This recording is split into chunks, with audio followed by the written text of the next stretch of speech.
અમરેલીના ગૌધામ અને પાંજરાપોળ ગૌશાળામાં હાલમાં ગૌસેવા, દાન અને સામાજિક જવાબદારીના જીવંત દ્રશ્યો જોવા મળી રહ્યા છે। અહીં ગૌમાતાની સેવા સાથે સાથે માનવતાવાદી અભિગમને પણ પ્રાથમિકતા આપવામાં આવી રહી છે।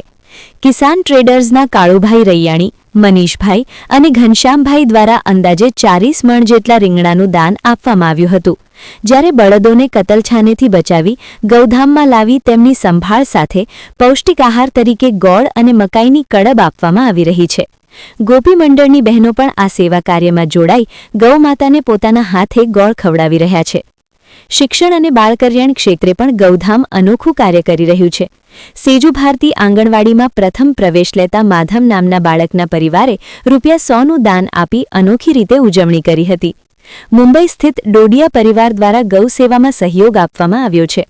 ખાસ વાત એ છે કે ગૌધામમાં મંદબુદ્ધિ દીકરીઓ માટે રહેવા અને જમવાની નિઃશુલ્ક હોસ્ટેલ વ્યવસ્થા પણ કરવામાં આવી છે, જે માનવતાનું ઉત્તમ ઉદાહરણ છે। દાનની શ્રેણીમાં મગનભાઈ મોહનભાઈ રોકડ દ્વારા ₹10,000નું યોગદાન આપવામાં આવ્યું છે, જેમાં માસિક યોજના હેઠળ ₹3,000 અને છાશ કેન્દ્ર માટે ₹7,000નો સમાવેશ થાય છે। ઉપરાંત સ્વ ચંદાબેન છબીલદાસ ગઢિયાના સ્મરણાર્થે રૂમાલ વિધિ દરમિયાન એકત્ર થયેલા ₹9,510 પણ સેવા કાર્યો માટે અર્પણ કરવામાં આવ્યા છે। આ તમામ સેવાકીય અને વિકાસલક્ષી પ્રવૃત્તિઓ પાંજરાપોળ ગૌશાળાના સંચાલક દિલીપભાઈ પરીખના માર્ગદર્શન હેઠળ સફળતાપૂર્વક આગળ વધી રહી છે।